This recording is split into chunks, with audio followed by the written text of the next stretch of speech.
This video is sponsored by Oriental Gifts in downtown Winnipeg, with model kits, manga, anime CDs, and DVDs imported straight from Japan, as well as TCG and anime apparel. Check them out if you're downtown.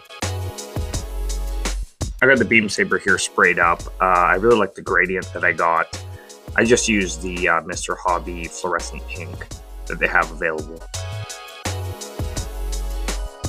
And then I went in with the fluorescent green and went for the glow effect on the eyes and the cameras. And that turned out pretty alright, honestly. Pretty subtle, but I like how it looks from a distance. Alright, I just want to thank everyone for the response to that last Nu Gundam video.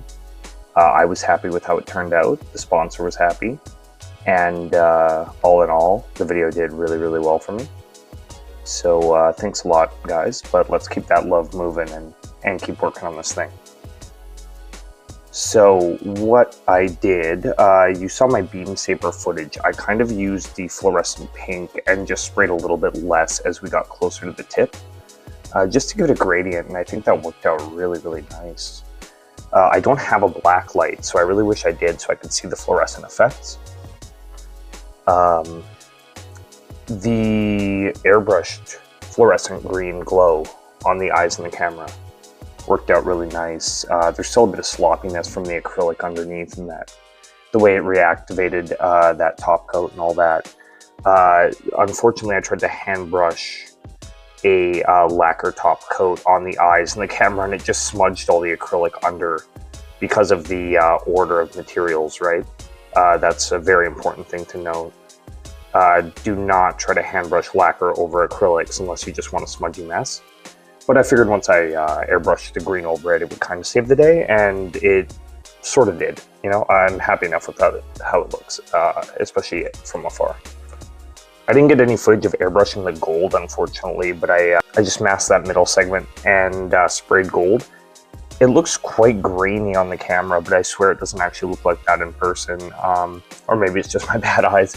And honestly, that graininess does add to the shine of the metallic metal paint. I did read you want to thin down just a little bit less than normal paint, or else it can split or you'll lose the shine. You don't really want to do a gold wash, you want gold paint. So I hit everything except the V-fin and the eyes and the beam saber with a matte Mr. Hobby top coat. So I'm thinking that I can panel line over this. Typically I would panel line over gloss, but I don't have a gloss rattle can right now, and I really didn't want to boot up the whole airbrush setup just to get a top coat through. And I'm still a little bit concerned about airbrushing top coat, because I've heard you can really mess up an airbrush that way if you don't know what you're doing. And I think really the key there is just making sure that your top coat is really, really thin, or else you're going to have hardened top coat all over the inside of your airbrush. But and probably make sure that your pressure is a bit higher, but I'll look into that a little bit more, and then maybe I'll do a little video on airbrushing top coat and what I learned there. Just picking up on camera, such a nice beam saber. I'm really happy with how this turned out. I was going to maybe add a little bit more of a white gradient in the middle here, but I'm just going to leave it how it is with this sort of retro, just one color look of a beam saber. I'm not going to go too crazy. So we'll try enamel panel lining over the lacquer. Lacquer first, enamel second, acrylic third is typically what you want to do. And that's just due to the chemical reactions of each thing. Lacquer thinner is very strong and can reactivate any sort of paint below it, as well as enamel thinner can activate oil or acrylic paints.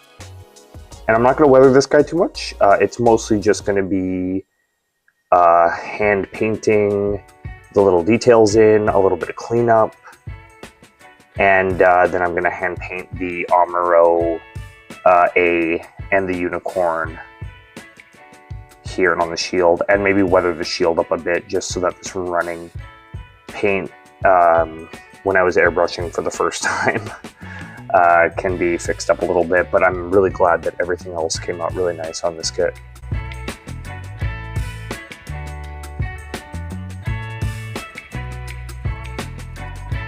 Now you can get panel liner, Tamiya panel liner in pre-mixed bottles, but I usually just mix black and the thinner together and water it down. I do wish I had a white enamel paint, then I could make gray. Black might be a bit harsh on this white, but it'll make it look more anime, more goofy. This is an SD Gundam, so I don't think black panel lines will really ruin it. I think it'll look nice. Alright, so while the kids were doing a coloring book, I panel lined this up, so I don't have footage of it. But I'll show you the picture of beforehand. I'll pop it up right here. Now, I was a little bit freaked out putting the panel line down. I actually see one spot I missed on the camera right now, right there. But, and that's a good example, and you'll see it in the before pictures as well. So, typically with gloss, top coat, and then enamel panel liner, it'll just run down the crevices, maybe make a bit of a mess you need to clean up. But with matte, since matte top coat basically adds a bumpy surface that light reflects off of it less, the panel liner was just bleeding like crazy wherever I put it into those tiny bumps of the top coat. Now, the enamel thinner that you use for cleanup, when I went in there, it did clean it up properly with a little bit of elbow grease, but I wouldn't leave that for too long or it might actually end up staining the top coat. I'm not too sure, but I wouldn't risk it. So I should probably clean that up sooner rather than later. There's maybe a few points where I missed getting top coat on, maybe the back of the skirt here, and you can see that some of the raw plastic did come through, but that's actually it's actually a lot more rare than I thought. I was really worried about panel lining this guy, but it turned out okay. Cool. So I gotta clean up the top of the chest there, but I did leave this so we could do this together. And I'm just gonna go in and do these parts and these little indents right in there.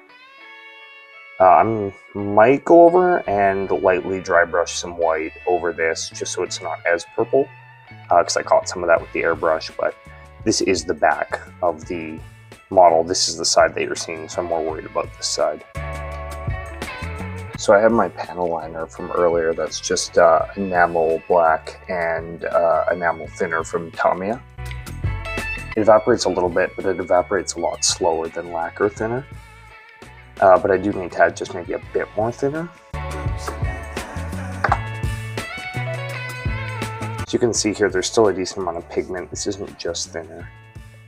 But you want that to run a little bit more down the side. That's basically just a paint at that point. You want it more running. And I basically only use this black Tamiya for panel lining. I don't really paint with enamels that much. So this cannot just be thrown back in the black Tamiya bottle after, because there's no way I'm going to use all this. And that's what you want. Running like that. There we go. Still a decent amount of pigment. You can still see the black in there. It's not just a wash. Still has some paint. Alright, so got the piece here. And just going to dab it and watch it run. See it just, you don't need to paint the squares or the lines. This is flow type panel lining. They have pen panel liners that I believe also have enamel paint in them. And that's basically just thinned down paint in a pen that will run the same way.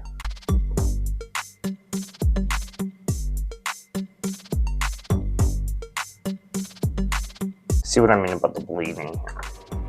This I'm not too worried about because I think these little indented parts I am going to go over with the gold. So just a little bit of black behind the gold won't hurt.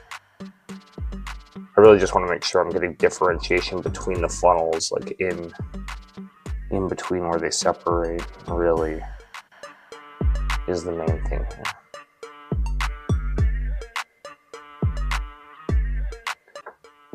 And honestly, you cannot even do 2 passes because this is actually a little thin.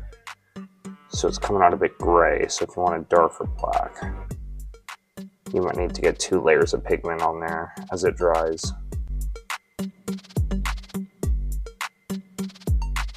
And by pigment, I just mean the actual color that is mixed in the paint. Because sometimes you can have it where you have more thinner than you have paint. And you're essentially just laying thinner down on a piece, right? So it's just about balancing that amount of pigment in your panel liner. I've done lacquer for panel lining too, and that's just really messy for cleanup. As well as I have a lacquer top coat here, so don't really want to do that. I think the only time I actually did a lacquer panel liner, made my own lacquer panel lining, was on raw plastic. I did a fluorescent panel liner for the Moon Gundam, because there's like fluorescent panel lines on that. And then I did gray lacquer panel liner on my master grade Vercog Grandpa because I don't have any gray Tamiya. I just have black here, but for an SD Gundam, I actually like the starkness of the black. I'm getting fingerprints on this. This is going to need some nice cleanup. Enamel runs quite well. It's a lot easier to thin than lacquer. Lacquer is much more of like a material. I believe my friend told me that enamel paint is like ground up pieces of glass or particles that are basically mixed with the thinner. And I don't know how true that is, but it's kind of crazy if that is the case.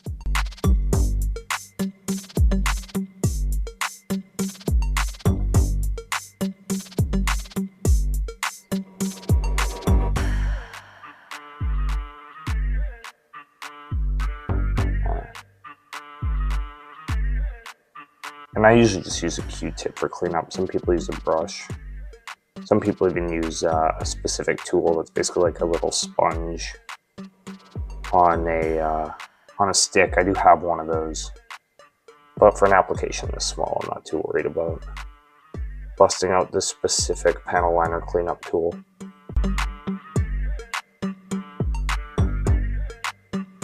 And yeah, you can just see it flowing nice into these crevices. I'm even adding more than I need to because I don't want to go back and do a second coat on absolutely everything. But yeah, this really looks like it's going to stain. I was really concerned, and then it actually does end up cleaning up. So the next step would be just going over this with the Q-tip in, 10 minutes to an hour, depending on how you're comfortable, and just wiping off against the grain, against the panel lines, so you're not pulling up that paint you put down, and just cleaning up, against. So I'd be going this way instead of this way. So that might pull all of the panel liner out of there with the Q-tip. Yeah, that's it for now. I'll come back to this when it's all cleaned up. So yeah, just trying to go against the grain with the Q-tip and not pull the panel liner out. I do get a bit cheeky and go with the detail in some parts. Especially trying to get in those little crevices there so that it looks more like a gradient and not just a big stain in between the separated pieces. But yeah, looking very defined. All those lines looking pretty crisp. And I like how retro this looks, almost like an old painting or something. And just cleaning up that little bit I missed as well. Looking a lot better now. So yeah, it's just going to be adding some detail paint, purple, red, gold, and then yeah, we're coming to the close on this guy. So you can see here I painted up some purple detail. I didn't color match the purple exactly. I didn't have any of the left color mix with the purple, so I tried to do it by eye and it didn't exactly work out. But honestly, I think it's okay. And once I panel line around where the purple is and kind of define it a bit more and then matte coat over everything, it should look all right. I haven't quite decided if I want to brown wash this guy yet or apply a wash, but we'll figure it out. I do need to clean up some of those little edges. I could have masked them, but I figured, I'll just do it by hand. cleanup's not too hard. But yeah, that little bit of purple is really bringing it all together. So yeah, it's just going to be the vents and the crotch and a few other little gold bits. And then maybe any weathering I want to add to this, but it'd be very minimal weathering. All right, so I got the rest of the detail painted up, the red and the gold and purple accents. Could have been a bit cleaner, but I can always panel line. I did add another top coat. I could do a bit heavier panel lining and just define those edges and that color separation a bit more. But I think I'll save that for my own time. I'm pretty happy with how this guy looks on the shelf. The last thing I really wanted to do was these symbols on the shield and the shoulder here. And I was originally going to freehand it and even break out a brand new brush, some nice little Tamiya modeling brush, and really try to do it as clean as I could. But I figured I have this idea for the GAN that I'm going to work on in the future, maybe on my own time, maybe for a video. And it's essentially using all the stickers that come with the kit, the shitty Bandai stickers, as masking. So I did the crackhead thing and I took off the sticker, put down the border of the sticker, and then cut out the little triangle in the middle. And hopefully I can just paint that and peel that off, no issue. And maybe like minimal cleanup, as opposed to trying to freehand that. Smarter, not harder. You know, I'll get to another freehanding video someday, but today's not that day. And same thing here. Just put down the layer of the sticker, made sure to keep that little indent there, and cut out the triangle in the middle. And that's my plan there. So we'll see how this turns out. I'm using this Vallejo vermilion red. I guess that's redundant. Vermilion's a sort of red. I really do like Vallejo colors. They're pretty good. I like them more than Citadel in terms of sticking to the plastic and thinning easily and things like that. So I got a few nice comments last time about airbrush technique and needle size. But the thing I was really asking for was opinions about Char's Counterattack, and I did get one. Dynamodel 48, friend of mine, makes good videos, made a really good Dynamis video, and really only has a few dozen subscribers. Definitely needs more attention, deserves more attention. Okay, so I'm liking the consistency of the paint here. I hadn't seen Char's Counterattack in a few years, really, since I'd gotten into Gundam for a while. I missed it when it came to theaters, and so it was nice to rewatch it with a fresh set of eyes. I hadn't seen Zeta Gundam, or sorry, I hadn't seen Double Zeta initially when I had seen Char's Counterattack, and I don't actually think it adds an insane amount to the story of the movie, maybe to the story of the novel or the manga or whatnot. I have a few problems with the movie's pacing and the way it delivers information. It does a really classic Tomino thing that G Reco is really infamous for, of kind of just picking up in the middle of a new status quo. So at the beginning of Char's Counterattack, things are different, and you only really get a brief explanation from Bright and Amuro as to why Char had his massive heel turn. So that can be frustrating as a new watcher, but the pieces are there to connect. And the way that I see it, really, it is just that thing of, you know, he just wants to die. He just wants to go out as a martyr, or, you know, not take his own life. He wants to go out by firing squad. You know, there are people like this nowadays who, the only way they see their life ending is some fantastical firing squad or civil revolt or whatever. So they try to push it as much as they can politically and kind of use agenda as a way to mask maybe their own suicidal tendencies. Now, there's a lot of reads for Char's character and the reason that he does stuff. His reason, in my opinion, is pretty shallow, that humans can develop in space, and they're a blight to Earth, so Earth needs to be plunged into a nuclear winter so that it can heal and humans can stop, you know, infesting the planet and polluting the planet and whatnot. And really, there's a really interesting part right in the last 15 minutes of the movie, which is really still the part I think is the standout part of the movie if you're not like really into the other stuff the movie's putting down. And Amuro kind of basically just becomes a mouthpiece for Tomino for a little bit there. He doesn't really even talk the way we know Amuro as a character to talk. And he basically just lays out that and we're seeing this nowadays, where revolutions or revolts or a change in the status quo is brought about by intellectuals. And then after that sort of shift change, mediocrity and bureaucracy take over is the way that Amuro puts it. And then intellectuals dislike this, so they move away from politics and live in solidarity. And that last part there, not quite, because now we're seeing that people lean harder into politics. But I do get the intent there in what he's saying, that the original cause or the original passion gets lost and everything becomes bureaucratic and, selfish beyond its original intent.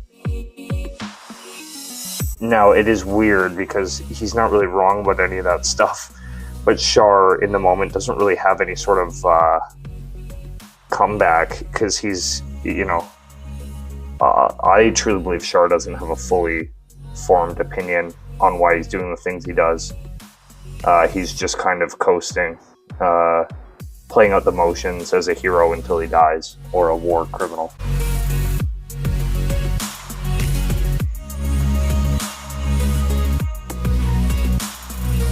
Now, Dynamodel's comment was, that he had a lot of comments about Char's counterattack, but specifically the Sasabi is one of his favorites. I can't disagree with that, but I'm more of a Nightingale person. I really like the Nightingale.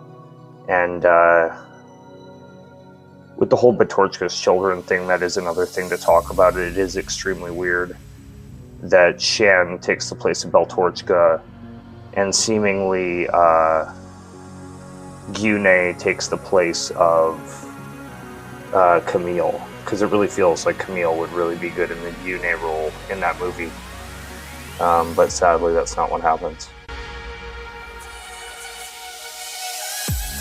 And Dinah also mentioned a really nice piece of art that I'll throw up on the screen of Quess sitting on the wreckage of the Sasabi, and that was used for the vinyl release of the soundtrack recently. Really, really beautiful piece of art. Honestly, glad I saw that. Glad he shouted that out. With Quess, it's interesting because she's obviously written to be hated, but that doesn't necessarily mean that you have to hate that character.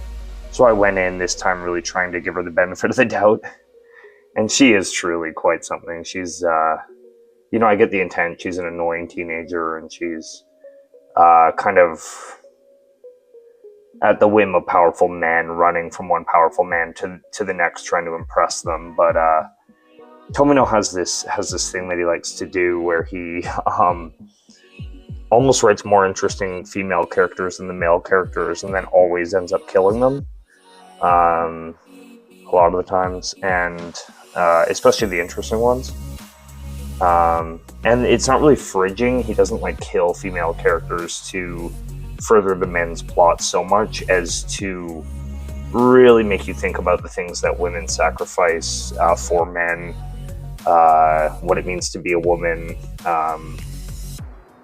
in a sacrificial nature, in an evil nature, in a good-willing nature, all these sort of things. He has a lot of very interesting thoughts about women that maybe he doesn't have a place to have as like a 80-year-old Japanese man, but 90-year-old Japanese man. But who am I to say? He makes really interesting stuff. So I think I'm going to go over these at least once more, just lightly, make sure it's totally nice and even. Actually, one more running thought about Char's counterattack. I had kind of picked up on a theme that I never really see anyone talk about, And that's near the beginning of the movie. Amuro expresses Char thinks he can do whatever he wants, and in a huff then goes, "Oh well, I'm going to the moon to stop him." Seemingly showing that Amuro as well does whatever he wants. But then, as we see Char continue to do whatever he wants throughout the movie, Quess does whatever she wants. Hathaway does whatever he wants. Specifically, these characters, Hathaway, Quess, Amuro, and Char, are all specifically doing whatever they want throughout the movie. And they all end up getting someone killed or dying. So it's more maybe a reflection on, honestly, Amuro does, Amuro, by doing what he wants, though, does truly end up saving the whole world, and unifying, Zeon and Fedes for that moment. So, yeah, maybe it is just the good and the bad side of doing whatever you want. But I really feel that that's a theme to latch on about the movie, especially when you think about individualism in Japan in the 80s and into the 90s as well, and even in North America, to contrast how we see individualism. Not a lot of movies nowadays would end with a climax about a bunch of people going together and pushing a rock. You could maybe make the argue like Endgame or Infinity War, but that's a lot different. So, yeah, just quite an interesting little thought there. Actually, I didn't think this through, and I've got a lot of sticker gunk. Maybe I should have licked the back of the sticker first, but we'll see how this goes. Alright. Not the cleanest thing ever, but honestly I think that's better than I could have freehanded. I'm actually happy with how that looks. I can even kind of scuff away a little extra since this is over a top coat. I don't really even need to paint over it, I can just kind of scrape that off. Yeah, I really shouldn't put those stickers on so tight, but definitely looks better than I could have freehanded. Alright guys, I'm going to call this here. I could spend another 20 hours on this, but I'm pretty happy with how this guy came out. Honestly, extremely happy. For an SD Gundam, this was a lot of effort, a lot of lessons learned, a lot of airbrush stuff, and then also maybe don't use stickers to mask. I would definitely use the sticker to trace out masking tape if I were to do this again. Otherwise, though, pretty happy with everything here. And I think I will go in and maybe add some more panel lining around these edges on my own time, just to clean up the color separation, but that's a me thing. And that is what I say, no one's really gonna ever look at it up close, except for you. No one cares about your models as much as you do. So really just put it on the shelf when you're happy with it at the end of the day, or when you want to move on to the next project. And yeah, I really want to thank Oriental Gifts for sponsoring this guy, giving me this kit. And they did sponsor me with 2 kits, actually. So a little peek at the next project. So I got a lot of fun out of this SD kit here. Honestly, much more than I think the shop owner expected. And honestly, that video did really well. So here we have something that I can spend even more time on. And this is a high-grade Rising Freedom Gundam. Not the mighty Freedom with the gold frame. This is the Rising Freedom. And I do find that gold frame in Freedom a little gaudy. So I was like, wait, what's the Rising Freedom? And this is the guy at the beginning of the movie. So I'm going to revisit that movie before I get to this. And if you have any thoughts about that, definitely let me know. I'm definitely keeping tabs on any thoughts you guys have, any comments. But this will be a really interesting build to do. I don't want to show off too much of it, and I do have plans with it with the Meteor unit, so we'll do some really fun stuff. Just added the little green there for the eyes too, as well as the green on the camera there that I'd forgotten, and that was the lacquer fluorescent green, so hopefully all this will still glow since I did mask this stuff when I top coated it. And the top coat that I use is UV resistant, so that can cut through any fluorescent effects if you want to use a black light. The beam as well will hopefully glow under a black light. So I don't have one, so we'll have to try that sometime. But yeah. So one last time, thanks Oriental Gifts for sponsoring this video. If you're in Winnipeg, check them out for any Gunpla. They have some rare stuff straight from Japan, as well as one-piece kits, Patlabor kits, some other stuff like that. Manga, anime, CDs, DVDs, anime apparel, and then American runs of TCG cards too, Pokemon, Yu-Gi-Oh, you name it. If you're in the area, check them out. The guy's a great guy. He puts stuff on his shelf straight from his stash, so you'll see some out-of-print red label stuff there. Very, very cool as a fan, very affordable. It's in a mall that's under construction, but he's still open, so go window shop, go grab a kit. And yeah, thanks everyone for watching. This was a lot of fun. All right, that's a wrap. Thanks Nu Gundam, thanks audience watching, thanks boom operator. Let's all go home.